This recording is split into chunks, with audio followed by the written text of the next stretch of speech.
Welcome into the DNVR Avalanche Podcast presented by DraftKings Sportsbook. Use code DNVR when you sign up for a new account to get amazing odds boosts every single day. Jesse, Rudo, the Avs get an easy one. Rudo, I like these two men. Like, just visually, I like the two men. It feels nice. Right? It feels nice. It does. It just feels a little bit less crowded. We've been doing me and Megan for a while. Yeah, Megan and I guess I should say it correctly.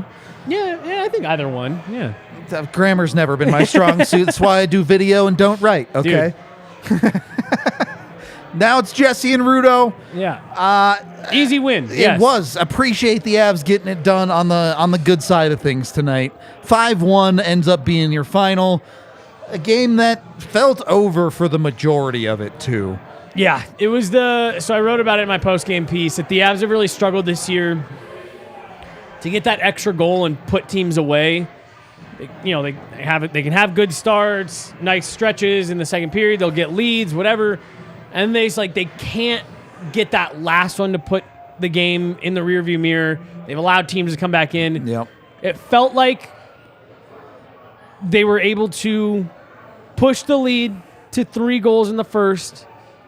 You mentioned it right as time ran out. You said, okay, you didn't give them anything back. Yep. You didn't make this a game.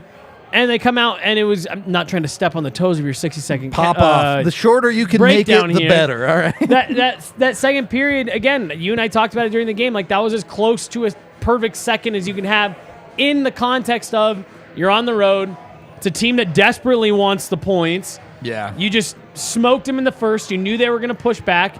The Avs did a great job of kind of pouring cold water and all that. And then the one last goal, it was over. It was over halfway through the game, and both teams kind of acknowledged that. Before we get into the 60-second, let me ask you this, Jesse. I think we've had a conversation this year about the Avs' inability to score goals versus running into a goaltender's best night of the year on a regular basis. Yeah. Was tonight the Avs executing, or was it Connor Hellebuyck falling off the face of the earth? I mean, I think this is it's an example of, and like this is it's kind of a cop-out answer, but like you need a little bit of both for games like this to come together. Where like I thought the Avs took advantage of opportunities. Like Bowen Byram gets 25 feet to walk, and he took every last foot. You know what I mean? Yeah. Like they took their lanes, they took their chances. I thought I liked their shot selection. And then on cue, they're showing it. Yep. When Nathan MacKinnon gets a 20-foot breakaway, it's like, come on. And then on top of that, I just don't think Hellebuyck had that great of a night. Like, this is a night that for the Jets to stay in it, they needed a really good Hellebuyck performance. Yep. Because the Avs had their legs and their sticks going. And when you don't get it, you end up with the game being over at the 10:58 mark of the second period. It's genuinely. We can bring up the 1 minute timer here as I'll get into it. We'll run it back. Yep. All right. Nice to meet you guys. Game started off with an absolute bang. Wasted no time. The Avs score 20 seconds in. Jesse mentioned it. Breakaway for Nathan MacKinnon off an excellently executed play, top to bottom for Colorado. The Avs kind of give that one right back with a penalty early that Winnipeg is able to capitalize. A tip play by Mason Appleton.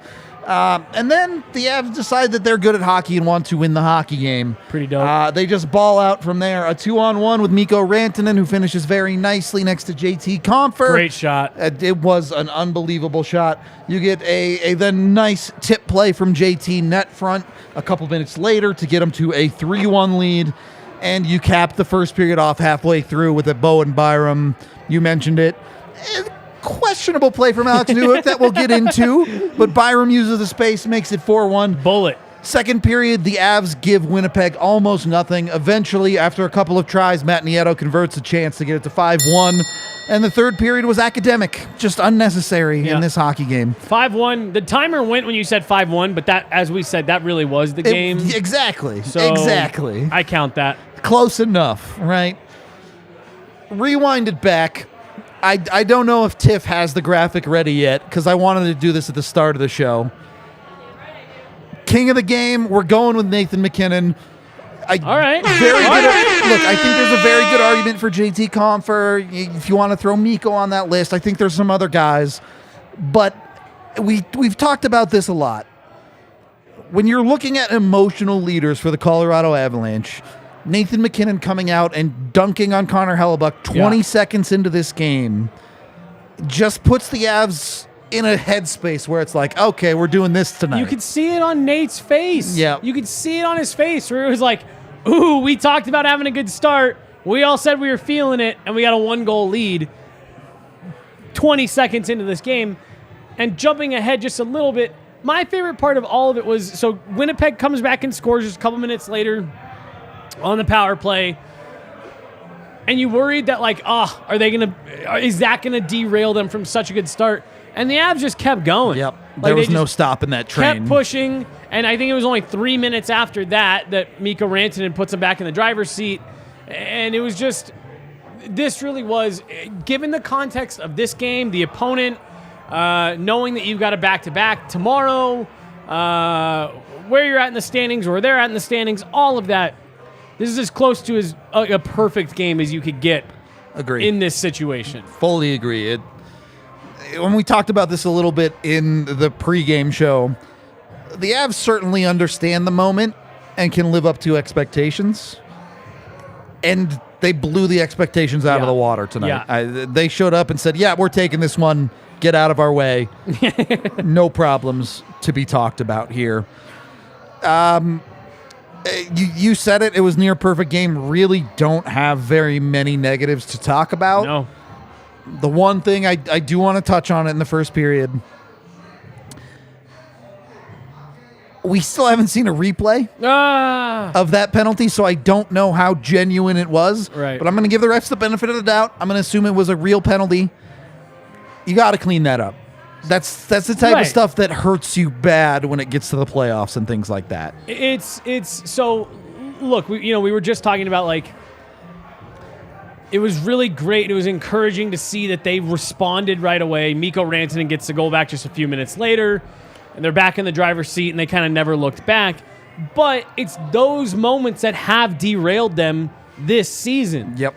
What was their hallmark last year was their ability to turn the page on bad moments. They haven't had that this year. We have seen that exact type of play. Wow, they came out, they were faster, they were on it, they got a goal right away, they're pushing the pace, bad penalty, the other team scores, now the game's up for grabs, and everything good that you did in those first few minutes is undone. Like we said, they were able to overcome that tonight, and it looks like they're trending a little bit more in that direction where they're going to be able to overcome this stuff. But stop messing around with it. Like, we talked about it relative to the Curtis McDermott penalty, where it's like, yeah, I get it. That's probably a cheapy little penalty, but you knew what you were doing. You knew you were trying to disrupt his path to the net. It's the same thing there.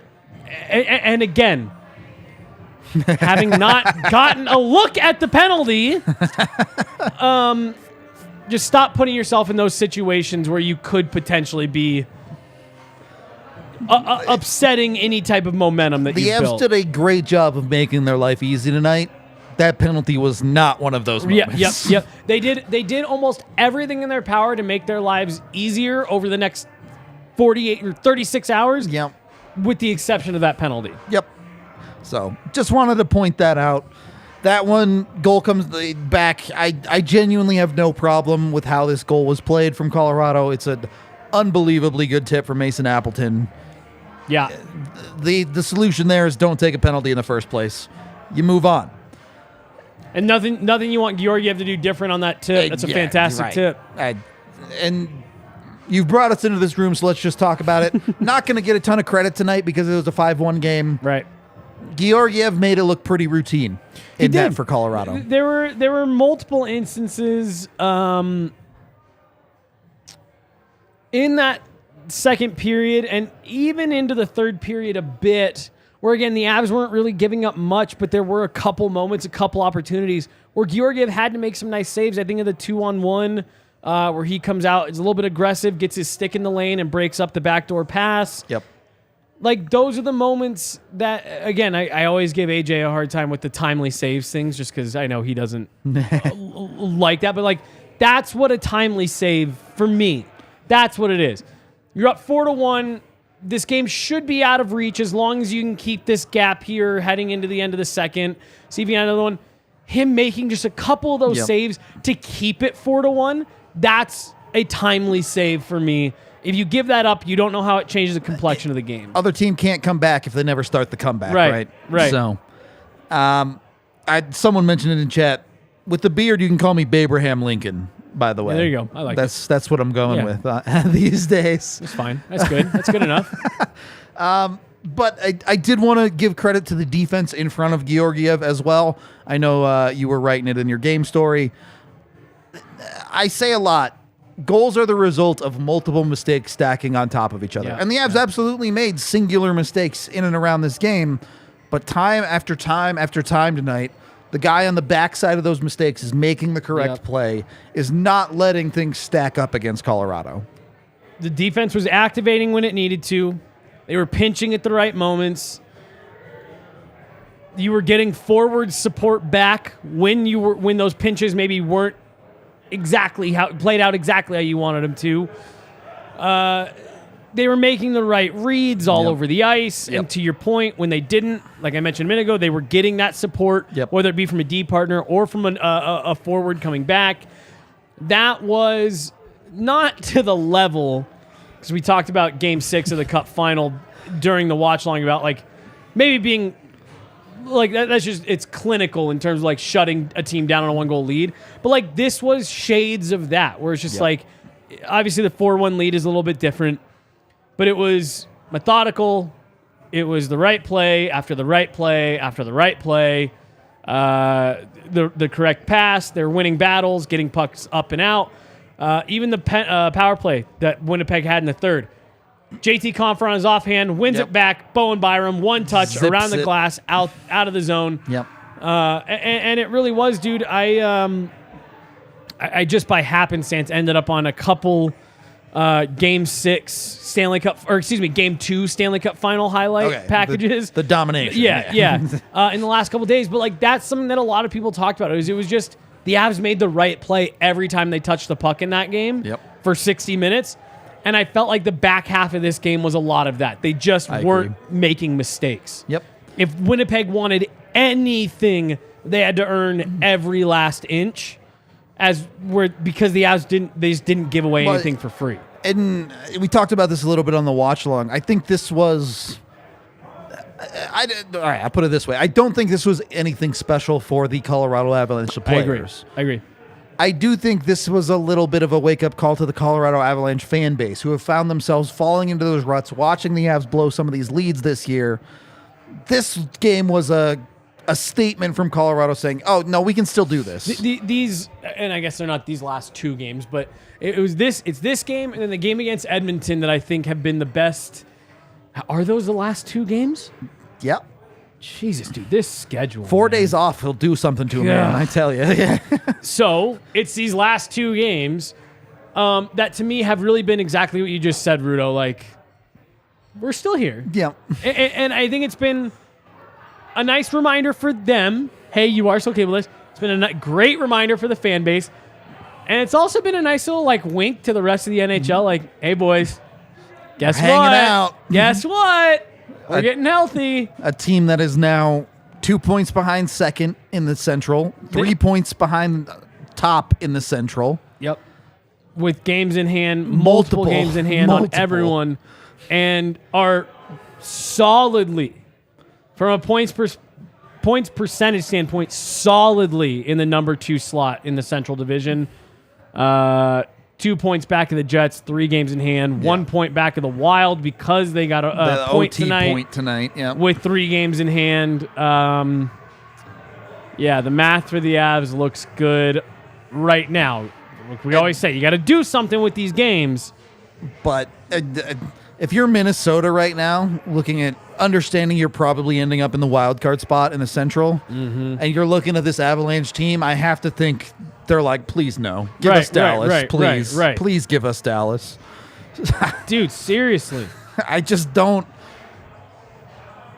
I think the NHL should be afraid of the Colorado and dude, Avalanche. that for me genuinely even goes to the Eastern Conference. Like, that's going to be a bloodbath in the East. And, you know, we talk so much about all the different teams and what everyone's doing. There can only be one that gets to the final.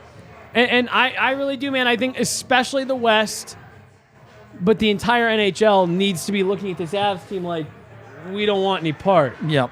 I don't care if you're Boston, Toronto, whoever. I don't think you want any piece of this Avs team come playoff time. It's the same way the league had felt about Tampa for the last couple of years. That's now Colorado's crown to wear. Yep. So they coming. That's all I got to say for you. On that note, we are brought to you by the amazing people at Breckenridge Brewery. I got my beer right here. If you guys get us to 100 likes, I will chug the rest of this. I promise that. Mostly because we hit 20K followers on Twitter. Yeah, I was going to say. Shout out the community for that. We appreciate all of you so much. We wouldn't be able to do what we do without all of you. Neither would Breck Brew. Go get yourself some Breck Brews. You can use the Breck Beer Locator online at breckbrew.com. They have it in all of the 50 states now. Even the guy at the watch along who's hanging in Alaska, you can get Breck Brew. So go check it out. I'm sure the price is outrageous in Alaska, but sure it's different. For the rest of us, you can go get yourself some Breck Brew for reasonable prices.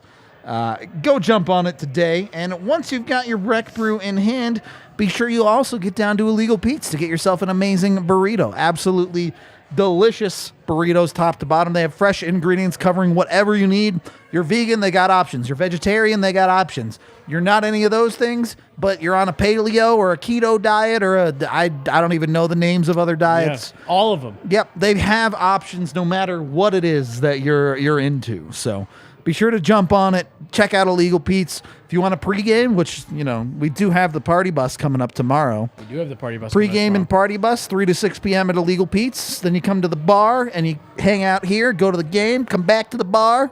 It's all good times. So hit up Illegal Pete's, hit up the DNVR bar. All vibes, all the time here at DNVR.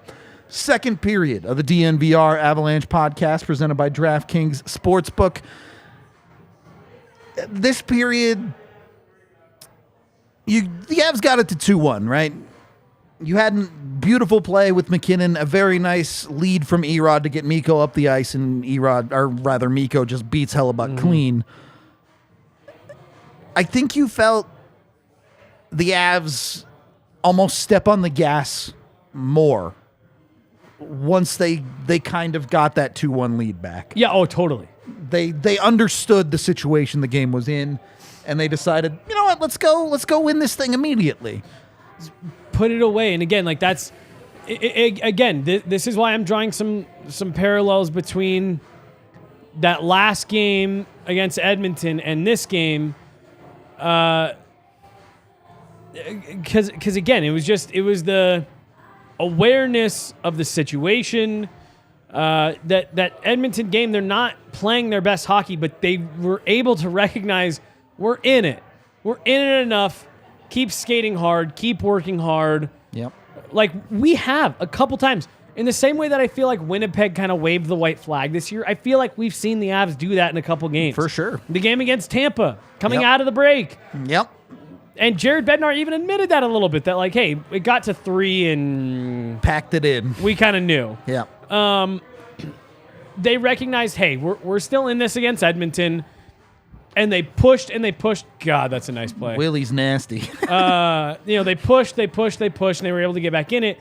This is one where, again, they got the lead, they gave it away, and then I think you're 100% right. When they got it back, they were like, okay, not doing that again. Yeah. We're not going to give this away again. The gear changed.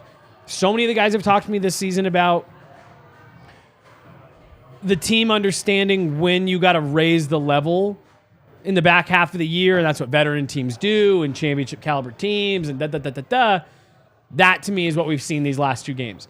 That's the Avs ramping up their level, and especially in the case of a team like Winnipeg, a team that doesn't know or can't match that. Well, and you look at the critical parts of this. You get a great game out of MacKinnon. That's expected. Yep. You get good plays out of Mikko. That's expected. JT Compher continues to be that guy for Colorado. 2 more this year. points tonight. Hits the 40-point total on the season. Gets the 3rd goal of the game. It's not beautiful. It's not you're going, oh, what a play. It's a guy going to a dirty area of the ice. It's a Landy goal. It's exactly what it is.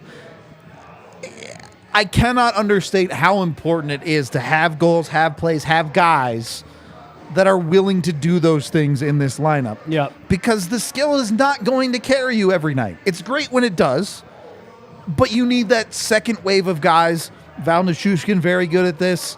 Plenty of other guys in the Avs depth. Logan O'Connor every night is giving you that. But JT Compher is the one who's finding the consistent production for Colorado right now. Finding the consistent production. And then again,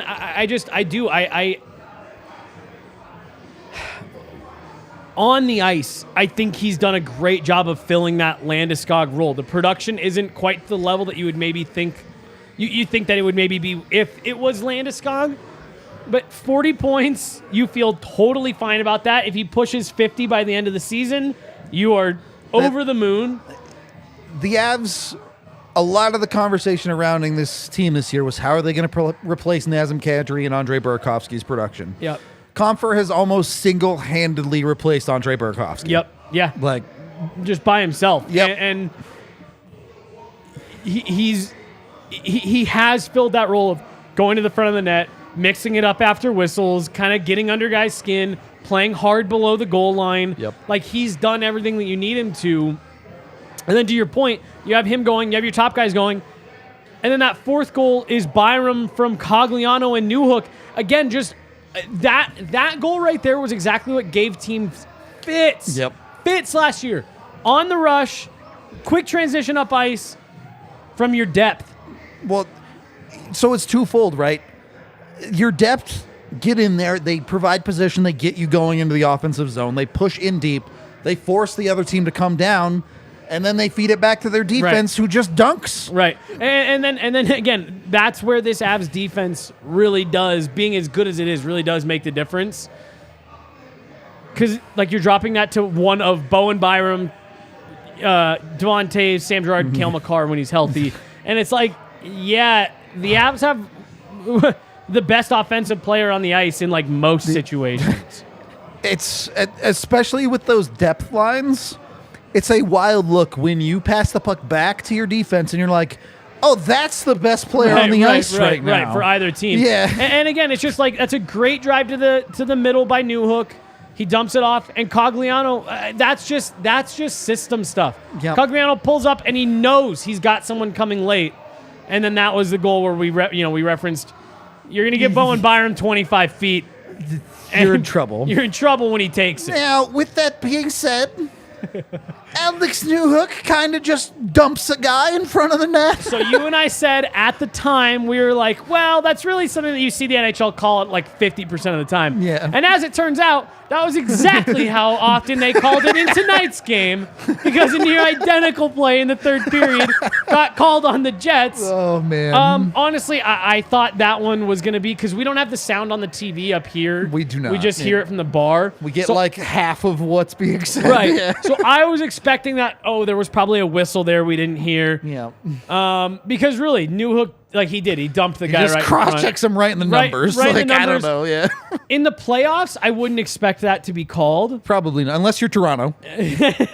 Within the context of this game, I'll be honest, I was surprised it didn't get called. There was some pretty ticky-tack stuff that was getting called tonight. And then especially, now, like you and I said, the only difference that I could maybe see between the Newhook one and then the one that the Jets got LOC called on. gets cross-checked by, I forget who it was. I don't remember who it was. 8 in blue is all I can remember.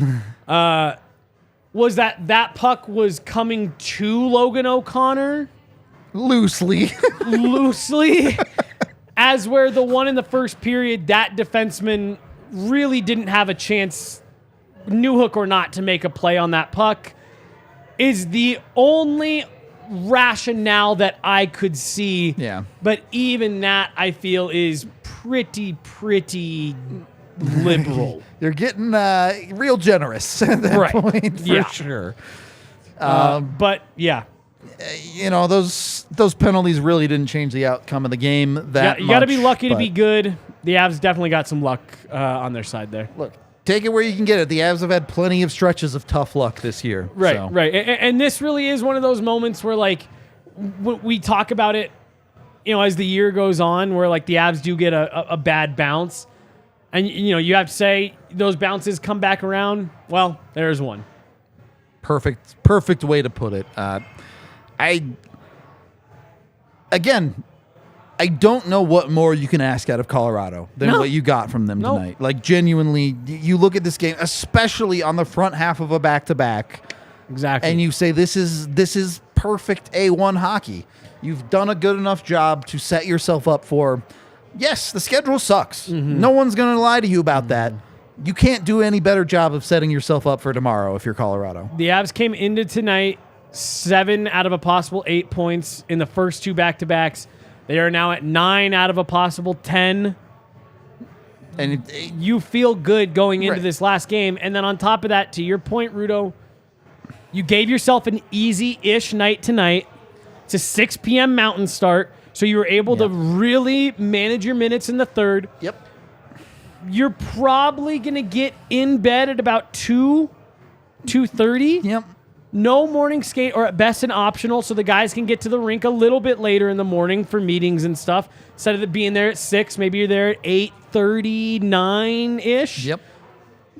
A fine night of sleep. Get that pregame nap in. You got an 8 o'clock start tomorrow. Yep. Really, the Avs did every last thing they could in this situation to help themselves out. 100% agree. It's not just that they played a good hockey game, it's the understanding of the situation that they're in that makes it so impressive. Yep. As it looks like we've hit 100 likes, so I'm gonna finish this beer while Jesse tells you about the amazing athletic greens that I'm gonna need in the morning. The hilarious irony of talking about AG1 while Rudo slams a beer. Look, the reason Rudo asked me to do it, genuinely, my fiance and I have made athletic greens. I'm not going to say that I'm perfect 7 out of 7 days a week. That was an impressive chug, by the way. It was all right. Speed-wise, I'm impressed. But it is a regular twice-a-day part of Hannah's routine. And I really am. I'm good most days of the week. I like to have them in the morning. Hannah does one in the morning, one after work. Hannah's actually out of town right now. She took a baggie with her so that she can make sure to have it. She was going with some of her friends. They were going to be drinking and having a good time and eating all kinds of greasy food. Little bachelorette party action going on? Believe it or not for her. Really? Yes. A different friend's bachelorette weekend. So she made sure to take her AG1. I really do feel like it helps when you've had a night of drinking or maybe eating the wrong stuff. Helps me the next morning. I'm not a coffee drinker. Helps give me a nice boost of energy. And I've been told my entire life I need to take vitamins and multivitamins, and I've just never been able to get in the habit. This has them all packed right in there. It's one scoop in your water. Shake it up. Genuinely, I am not a picky eater. I am. I don't like stuff that tastes like lawn clippings. And I can get AG1 down, no problem. I actually think it's got a nice, sweet little taste to it. Every now and then we'll drop in a couple sprinkles of like some lemonade flavored powder, just a little bit. And it does just up the sweet just a bit. And really, it's actually a nice, refreshing little drink. And even if you don't like the taste that much, it's one scoop into a cup of water. You throw it back, and it's everything you need in terms of your fruits, veggies, vitamins, all that stuff for the day. If you aren't a big veggie eater, this is actually even a better product for you because it gets everything you need in one scoop. I think my favorite part about that is it still works if you take it every other day. Right. You miss a day, no big deal. No big deal. That's my thing where I'm like, if I take it 4 or 5 days this week, I know it's 4 or 5 days where I'm getting a full serving of all the fruits and veggies and superfoods and adaptogens and minerals and all that stuff they pack in there.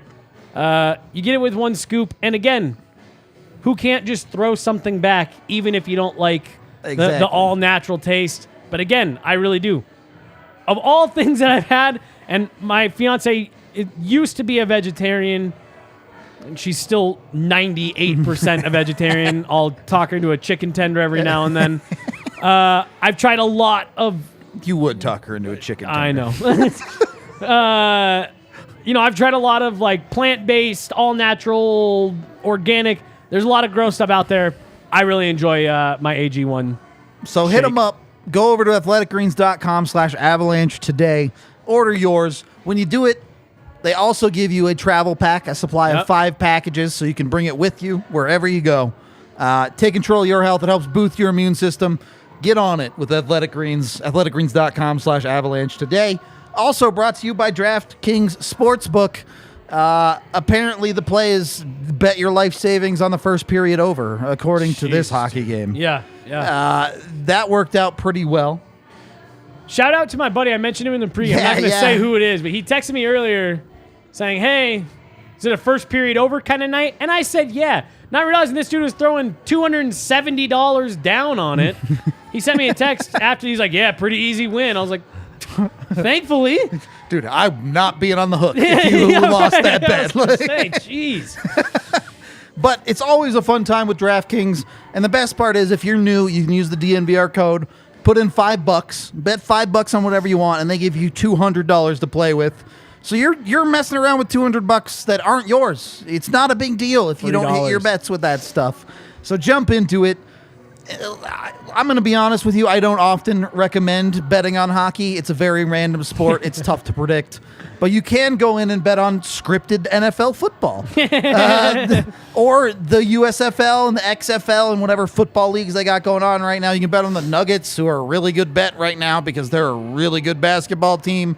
You got options with DraftKings. You can do same game parlays. Jesse, you hit a plus 360 one today. I actually had a real nice night tonight on that Avs game. I won about $85. Nice. On the Avs game tonight, yeah. Easy money. Easy money. Jump into it with DraftKings. You must be 21 or older. Colorado only. Other terms, restrictions. Oof, that beer's going to make me burp. Other terms, restrictions, and conditions apply. Thank you. See show notes for details. And, of course, if you have a gambling problem, call 1-800-522-4700. On that one. I appreciate that. I heard the stutter halfway through. I was like, he's fighting it, folks. Got to hold that thing down. Fighting it. Third period of the DNVR Avalanche Podcast presented by DraftKings Sportsbook. We kind of already talked about it a little bit in this second period, but credit to the Colorado Avalanche. When you get up by a significant amount, you do change the way you play. Yeah. It's just the reality of the NHL. I know a lot of people complain about the turtle, the things like that, but you go watch other teams. Every team in the NHL does that to a certain extent. It's because, for context for people, it's because the expectation, especially in a game like this where it's multi-goal, the expectations of the team you're playing against is about to sell out and take a lot of chances and jump guys into the rush. And if you aren't defensively conscious, that's going to beat you. Yeah. It's going to beat you. Like, there's a reason teams do that, or that started at some point where it's like, hey, just go full send when you're down by 3, because at some point teams weren't respecting that. Yep. And suddenly you were overcoming these deficits because the other team was trying to push plays up ice and you kept catching them cheating. So it can be frustrating at times. It can be funny to watch at times, but it's not without merit. It's like the drop play on power plays.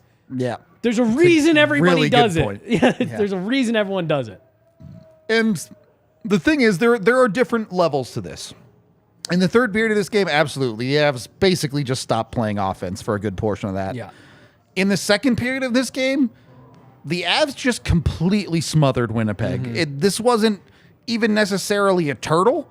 It was just the Avs not giving Winnipeg anything and taking their opportunities where they had them. And that's what I think this Avs group was maybe the best at last year, was exactly what you just said.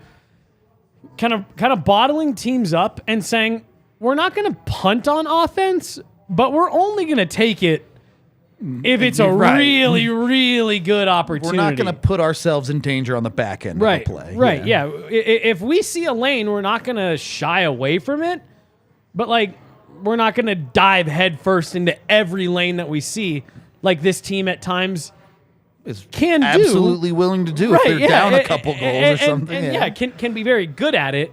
But there's just no need to do that in a situation like what the Avs are in tonight. I always catch myself slouching. I was just talking to you like this. Dude, I got the gamer lean. Absolutely. It's a real thing. Yeah. Oh, that's great. Hunched over that keyboard for real. Dude. Want to give the Avs credit because we talk about it on occasion, Trade deadline's coming up. Yep. The Matt Nieto trade is already a home run for the Colorado Avalanche. Yep. Genuinely. They gave up essentially 2 non-roster pieces in a healthy lineup. And they've gotten a guy who's already provided 3 goals and multiple quality games for them in Matt Nieto. Mm-hmm. Well, and he just does exactly... Sorry to interrupt you. No, go ahead. He just does exactly what you want, a guy like that. We talked in the pregame about what you wanted out of Alex Newhook and how we're saying, hey, be JT Compher. We're not asking for anything beyond. Be what JT Compher has been for the last number of seasons in that role. And when you look at Matt Nieto, it's like, hey, be Logan O'Connor. True.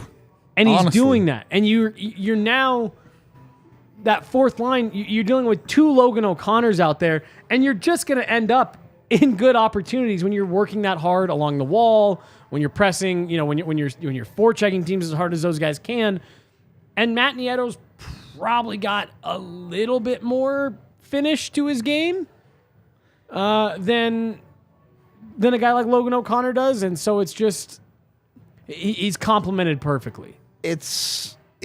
I think it's amplified everything that the Avs do in a specific way where we've seen, particular to tonight, we saw how well the Avs break out the puck and get going the right direction in a hurry. And Matt Nieto jumps on that train and fits in perfectly. Damn, I thought that was going to be a little factoid about him being from South Beach. Yeah. I was like, no way. and look, you got the full Matt Nieto experience tonight. He had 2-3 chances, grade A's, that he put right into Connor Hellebuyck's chest.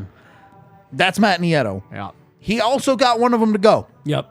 And he's done a better job of that. Granted, in San Jose this year, he's playing 17, 18 minutes, way more than he's going to get in Colorado. Way over his head, yeah. But we've seen him be a guy who, I'm not going to say can finish consistently, but can finish more consistently than he has in previous years of his career. He's got decent touch. Yep. And that's exactly what Colorado's depth needed.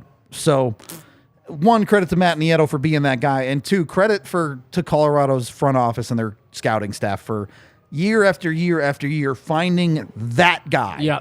Yeah. Identifying this person does something that we really like and we think it fits, and we can get him kind of it's like the ultimate island of misfit toys idea. Yep. I would not call this an island of misfit toys. It's more of an island of elite superstars than it is an island of misfit toys. But they've filled in the gaps where they've missed on their draft picks rounds 2 through 7. They've hit in the pro scouting department. Yeah, exactly right. It's interesting because I think the Avs aren't the island of misfit toys, but they go out and find misfits and bring them to the island of your crazy talent. Matt Nieto is the star symbol that the 3-year-old kid puts into the box through the star hole. It fits. Yep, exactly right. That's how it works in Colorado. I'm going with that. We're sticking with it. We got a bunch of super chats to get to here. $5 from Banks, who says, hey, all love to Blaze, but it's Banks bets season. Mikko anytime, Georgiev under 30.5 saves, and Avs money line over parlay. Here's the victory drinks. There you go. Follow Banks. Hit a bunch tonight.